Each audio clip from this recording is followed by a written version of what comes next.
ಸ್ನೇಹಿತರೆ, ವಾಟ್ಸಪ್ ಆ್ಯಪ್ಗೆ ನಾವೆಲ್ಲರೂ ಎಷ್ಟು ಅಡಿಕ್ಟ್ ಆಗಿದ್ದೀವಿ ಅಂದರೆ, ಆಕ್ಚುಲಿ ಹೇಳಬೇಕಂದ್ರೆ ವಾಟ್ಸಪ್ ಆ್ಯಪ್ ನಮಗೆ ಎಷ್ಟೊಂದು ಉಪಯೋಗ ಆಗುತ್ತಾ ಇದೆ ಅಂದರೆ ಎಷ್ಟೋ ಕೆಲಸಗಳಿಗೆ ಅದು ಭಾಗಿಯಾಗಿದೆ. ಈ ವಿಡಿಯೋದಲ್ಲಿ ನಾವು ಡಿಫ್ರೆಂಟ್ ಆ್ಯಪ್ಗಳಿಂದ ವಾಟ್ಸಪ್ ಫ್ಯೂಚರ್ನ ಹೇಗೆ ಅನುಕೂಲವಾಗಿ ಉಪಯೋಗಿಸಿಕೊಳ್ಳಬಹುದು ಅಂತ ನೋಡಿಕೊಳ್ಳೋಣ.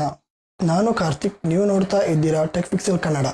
ಚಾನಲ್ನ ಸಬ್ಸ್ಕ್ರೈಬ್ ಮಾಡ್ಕೊಂಡಿಲ್ಲ ಅಂದರೆ ಸಬ್ಸ್ಕ್ರೈಬ್ ಮಾಡಿ ಹಾಗೂ ಬೆಲ್ ಐಕನ್ನ ಕ್ಲಿಕ್ ಮಾಡಿ. ಸ್ಕೆಡಿಟ್ ಈ ಆ್ಯಪ್ನ ಪ್ಲೇಸ್ಟೋರಿಂದ ಡೌನ್ಲೋಡ್ ಮಾಡಿಕೊಳ್ಳಬೇಕು. ಈ ಆ್ಯಪ್ನಿಂದ ನಾವು ನಮ್ಮ ಮೆಸೇಜಿನ ಶೆಡ್ಯೂಲ್ ಮಾಡಿಕೊಳ್ಳಬಹುದು.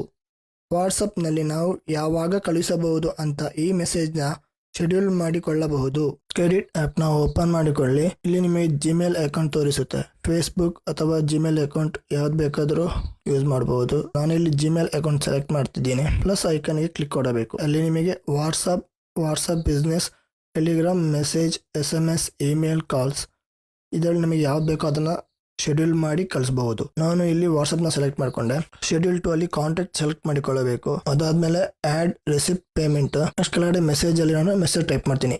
ಏನು ಮೆಸೇಜ್ ಕಳಿಸ್ಬೇಕಂತ ನಿಮ್ಮ ಫ್ರೆಂಡಿಗೆ ಯಾರಿಗಾದರೂ ಕಳಿಸ್ಲಿಕ್ಕಿದ್ರೆ ಅಲ್ಲಿ ಮೆಸೇಜ್ನ ಟೈಪ್ ಮಾಡಿ. ಅದಾದಮೇಲೆ ನಿಮಗೆ ಡೇಟ್ ಮತ್ತು ಟೈಮ್ನ ಸೆಟ್ ಮಾಡ್ಬೋದು. ಶೆಡ್ಯೂಲ್ ಇದ್ದಲ್ಲಿ ಕ್ಲಿಕ್ ಮಾಡಿದರೆ ಡೇಟ್ ಮತ್ತು ಟೈಮ್ 20 ನಂಬರ್ ಇದರಲ್ಲಿ ಸೆಲೆಕ್ಟ್ ಮಾಡಿ ಡೇಟ್ ಮತ್ತು ಟೈಮ್ನ ಸೆಟ್ ಮಾಡಿಕೊಳ್ಳಬೇಕು. ಇಲ್ಲಿ ರಿಪೀಟಲ್ಲಿ ನೋ ರಿಪೀಟ್ ಸೆಲೆಕ್ಟ್ ಮಾಡಿಕೊಂಡ್ರೆ ಒಂದ್ಸಲ ಮೆಸೇಜ್ ಸೆಂಡ್ ಮಾಡಿದರೆ ಇನ್ನೊಂದ್ಸಲ ರಿಪೀಟ್ ಸೆಂಡ್ ಆಗಲ್ಲ. ನೆಕ್ಸ್ಟ್ ಅವರ್ಲಿ ಅಂತ ಕ್ಲಿಕ್ ಮಾಡಿದರೆ ಮೆಸೇಜ್ 1 ಅವರಿಗೆ ಒಂದ್ಸಲ ಸೆಂಡ್ ಮಾಡ್ತಾ ಇರುತ್ತೆ ಮೆಸೇಜ್. ಡೈಲಿ ಅಂತ ಕ್ಲಿಕ್ ಮಾಡ್ಕೊಂಡ್ರೆ ನಾವು ಡೈಲಿ ಮೆಸೇಜ್ ಸೆಂಡ್ ಆಗುತ್ತೆ. ಬೆಳಿಗ್ಗೆಯಿಂದ ಎಷ್ಟು ಗಂಟೆ ಟೈಮ್ ಸೆಟ್ ಮಾಡಿದ್ರೆ ಡೈಲಿ ಮೆಸೇಜ್ ಸೆಂಡ್ ಆಗುತ್ತೆ.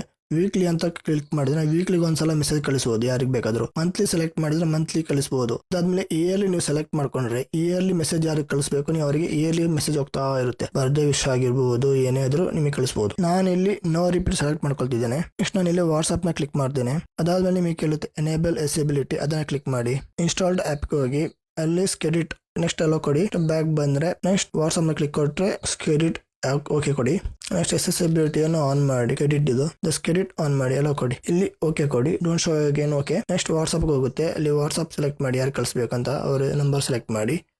ಇದರಲ್ಲಿ ನೀವು ಒಂದ್ಸಲಕ್ಕೆ 3 ನಂಬರ್ ಸೆಲೆಕ್ಟ್ ಮಾಡ್ಬೋದು, ಶೆಡ್ಯೂಲ್ ಮಾಡ್ಬೋದು. ನಿಮಗೆ ಏನಾದರೂ ಫೈಲ್ ಕಳಿಸಿದ್ರೆ ಅಲ್ಲಿ ಕಾಣ್ತಿರೋ ಗ್ರೀನ್ ಇದೆಯಲ್ಲ ಅದಕ್ಕೆ ಕ್ಲಿಕ್ ಕೊಟ್ಟರೆ ನಿಮಗೆ ಅಟ್ಯಾಚ್ ಬರುತ್ತೆ. ಫೈಲ್, ಫೋಟೋ ಅಥವಾ ಮ್ಯೂಸಿಕ್ ಅಥವಾ ವಾಯ್ಸ್ ಯಾವ್ದು ಬೇಕಾದ್ರೂ ಕಳಿಸ್ಬೋದು. ಕೆಳಗಡೆ ರಿಕ್ವೈರ್ಮೆಂಟ್ ಚೆಕ್ ಲಿಸ್ಟ್ ಅಲ್ಲಿ enable accessibility, installed service app, search credit, enable ಅಲ್ಲಿ ಸ್ಕೆಡಿಟ್ ಆಪ್ಷನ್ನ ಎನೇಬಲ್ ಮಾಡ್ಕೊಳ್ಳಿ ಎಸೆಸಿಬಿಲಿಟಿಯಲ್ಲಿ.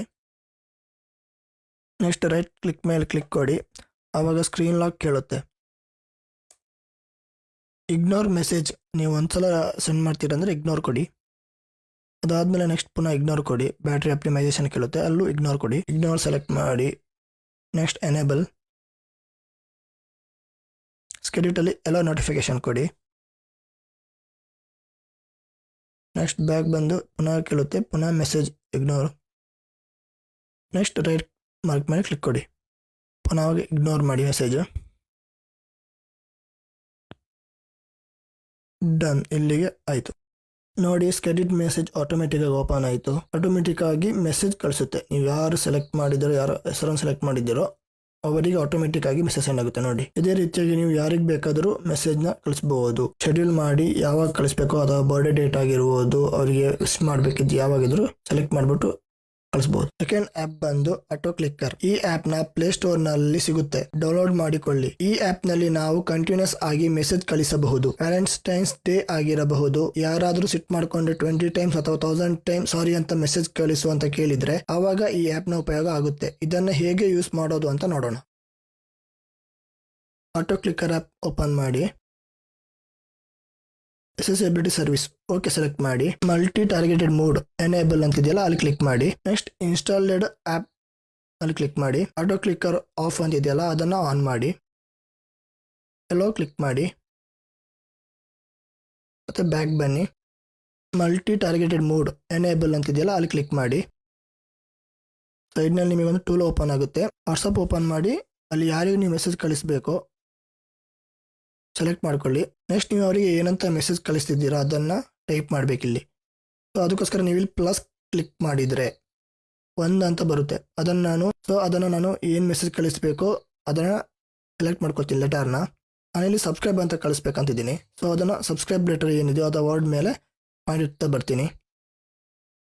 ಇಲ್ಲಿ ನಾನು 1 ಮಾರ್ಕನ್ನು ಎಸ್ ಮೇಲೆ ಇಕ್ಕಿದ್ದೀನಿ. ನೆಕ್ಸ್ಟ್ ಯು ಮೇಲೆ ಸೆಕೆಂಡ್ ಪಾಯಿಂಟ್ ಇಟ್ಟಿದ್ದೀನಿ. ನೀವು ಇಲ್ಲಿ ಪ್ಲಸ್ ಕ್ಲಿಕ್ ಮಾಡಿದರೆ ಪಾಯಿಂಟ್ ಬರ್ತಾ ಹೋಗುತ್ತೆ, ಆ್ಯಡ್ ಆಗ್ತಾ ಹೋಗುತ್ತೆ.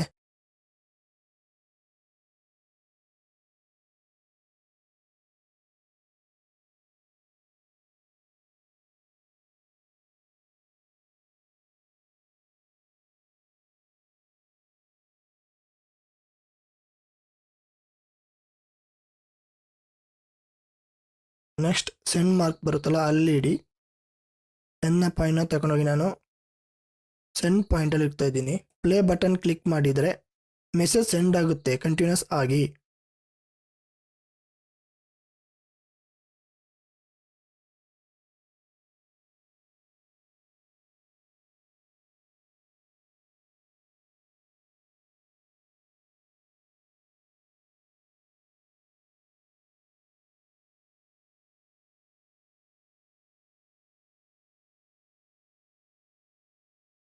ನೆಕ್ಸ್ಟ್ ನೀವು ಸ್ಟಾಪ್ ಮಾಡಬೇಕಂದ್ರೆ ಪಾಸ್ ಬಟನ್ ಮೇಲೆ ಕ್ಲಿಕ್ ಮಾಡಿದರೆ ಸ್ಟಾಪ್ ಆಗುತ್ತೆ. ನೋಡಿದ್ರಲ್ಲ ಫ್ರೆಂಡ್ಸ್, ಈ ರೀತಿಯಾಗಿ 1000 ಟೈಮ್ ಮೆಸೇಜ್ನ ಕಂಟಿನ್ಯೂಸ್ ಆಗಿ ಕಳಿಸಬಹುದು. ಕಂಟಿನ್ಯೂಸ್ ಆಗಿ ಮೆಸೇಜ್ ಸೆಂಡ್ ಆಗ್ತಾ ಇರುತ್ತೆ. ಎಲ್ಲಿವರೆಗೆ ನಾವು ಸ್ಟಾಪ್ ಮಾಡಲು ಅಲ್ಲಿವರೆಗೆ ಮೆಸೇಜ್ ಸೆಂಡ್ ಆಗ್ತಾ ಇರುತ್ತೆ. ಯಾರಾದರೂ ವಾಟ್ಸಪ್ನಲ್ಲಿ ಮೆಸೇಜ್ ಕಳಿಸಿದರೆ ಡಿಲೀಟ್ ಆಗಿ ಹೋಗಿರುತ್ತೆ. ಆದರೆ ನಮಗೆ ಕ್ಯೂರಿಯಾಸಿಟಿ ಇರುತ್ತೆ ಏನು ಮೆಸೇಜ್ ಕಳಿಸಿದ್ದಾರೆ ಅಂತ. ಅದಕ್ಕೇನೆ ಪ್ಲೇಸ್ಟೋರ್ನಲ್ಲಿ WAMR ಅಂತ ಆ್ಯಪ್ ಇದೆ. ಇದರಿಂದ ನಾವು ವಾಟ್ಸಪ್ನಲ್ಲಿ ಡಿಲೀಟ್ ಆಗಿರೋ ಮೆಸೇಜ್ ನಮಗೆ ಕಾಣಿಸುತ್ತೆ. ಇದನ್ನು ನಾವು ಹೇಗೆ ಯೂಸ್ ಮಾಡೋದು ಅಂತ ನೋಡೋಣ. WAMR ಆ್ಯಪ್ನ ಓಪನ್ ಮಾಡ್ಕೊಳ್ಳಿ. ವಾಟ್ಸಪ್ ಆ್ಯಪ್ನ ಸೆಲೆಕ್ಟ್ ಮಾಡಿ. ನಮಗಿಲ್ಲಿ WhatsApp, messenger, Instagram, Facebook, Telegram, WhatsApp business ಇದರಲ್ಲಿ ಯಾವುದ್ರಲ್ಲಿ ಆ್ಯಪಲ್ಲಾಗಲಿ ಮೆಸೇಜ್ ಡಿಲೀಟ್ ಮಾಡಿದ್ರು ನಾವು ಅದನ್ನು ನೋಡಬಹುದು. ನೆಕ್ಸ್ಟ್ ವಾಟ್ಸಪ್ ಓಪನ್ ಮಾಡಿ. Please subscribe channel, click bell icon ಅಂತ ಮೆಸೇಜ್ ಕಳಿಸಿದ್ದೀನಿ. ಮೆಸೇಜ್ ಕಳಿಸಿರೋ ಇನ್ನೊಂದು ಆ್ಯಪಲ್ಲಿ ಮೊಬೈಲ್ ನೋಡಿದ್ದೀನಿ. ಕ್ಲಿಕ್ ಮೆಸೇಜ್ ಬಟನ್ ಅಂತ ಅದು ಬಂದು ಮೆಸೇಜ್ ಸೆಂಡ್ ಆಗಿದೆ. ನಾನು ಇನ್ನೊಂದು ಮೊಬೈಲ್ನಲ್ಲಿ ಚೆಕ್ ಮಾಡ್ತಿದ್ದೀನಿ. ಆಲ್ರೆಡಿ ಕಳಿಸಿರೋ ಮೆಸೇಜ್ ಬಂದಿದೆ. ನಾನು ನನ್ನ ಮೊದಲು ಕಳಿಸಿರುವ ವಾಟ್ಸಪ್ ಆ್ಯಪನ್ನು ಹೋಗಿ ಆ್ಯಪ್ನ ಮೆಸೇಜ್ನ ಡಿಲೀಟ್ ಮಾಡ್ತೀನಿ. ಮೆಸೇಜ್ನ ಡಿಲೀಟ್ ಮಾಡಿದೆ. Edit for everyone.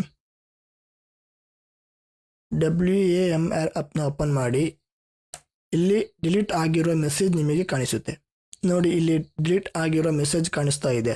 With time ಕೂಡ ತೋರಿಸ್ತಾ ಇದೆ. ವಾಟ್ಸಪ್ನಲ್ಲಿ ಹೋದಾಗ ಮೆಸೇಜ್ ಡಿಲೀಟ್ ಆಗಿರುತ್ತೆ, ಟೈಮ್ ಕೂಡ ಮೆನ್ಷನ್ ಆಗಿರುತ್ತೆ.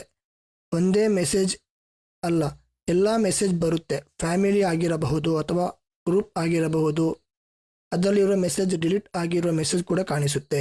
ಸೊ ಈ ವಿಡಿಯೋ ನಿಮಗೆ ಇಷ್ಟ ಆಗಿದ್ದರೆ ಲೈಕ್ ಮಾಡಿ, ಸಬ್ಸ್ಕ್ರೈಬ್ ಮಾಡಿ, ಕಮೆಂಟ್ ಮಾಡಿ ಹಾಗೂ ಎಲ್ಲರಿಗೂ ವಿಡಿಯೋನ ಶೇರ್ ಮಾಡಿ. Thank you.